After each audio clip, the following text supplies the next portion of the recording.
I'm doing 12.3 inscribed angles, and our first major concept is pretty much that this section AB, our arc AB, is called an intercepted arc, and angle C is called an inscribed angle because it's inscribed in the circle.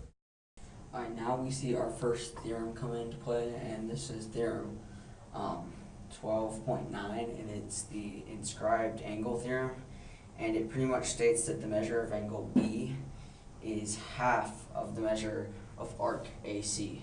So if we had arc AC being 100, since measure of angle B is half of that, it would be 50. Alright, now we're going to practice the inscribed angle theorem. And actually for this you have to do the steps in order. If you do them out of order, the equation really does not work. Okay, so first of all we have to solve for A before solving for B.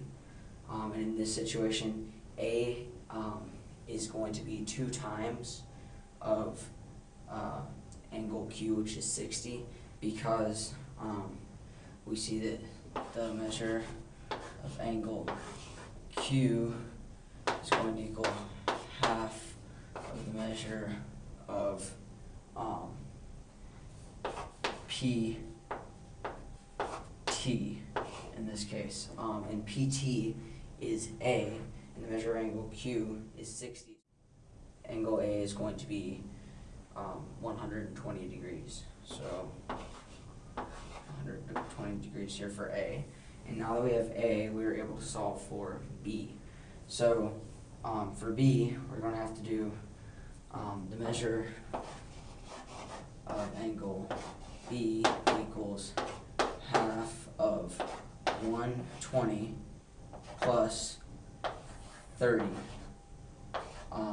because in this case B is equal to P, or the angle B is covering the arc of P, T, and S. So PTS covers 120A and TS, which is 30. So it's going to be half of 150 equals the measure of angle B. Okay, so the half of 150 is 75, and that is what angle B is going to equal.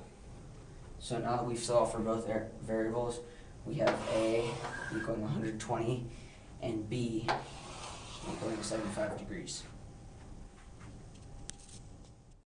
We're going to be talking about the corollaries to the inscribed angle theorem, and we see that the first corollary is 2 inscribed angles that intercept the same arc are congruent.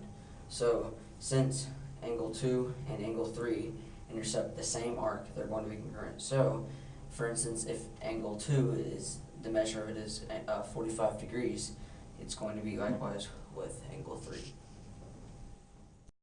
The second corollary, and that is that an angle, angle 1, inscribed in a semicircle is a right angle. This is kind of self-explanatory. Semicircle, and since it's inscribed in it, angle 1 is going to be right angle.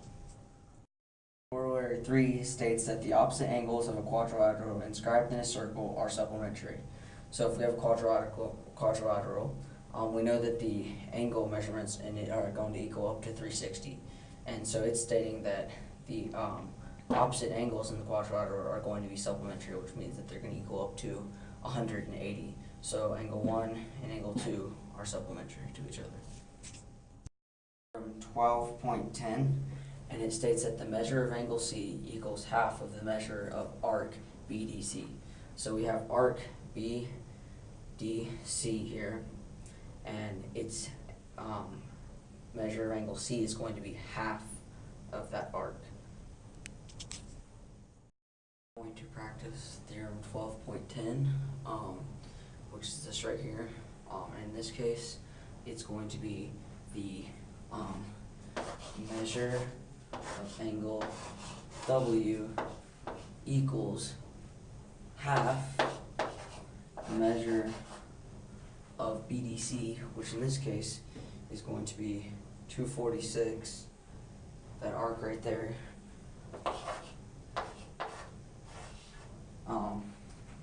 And when put 246 divide by that, divide by 2, we're going to get the measure angle W equals 123.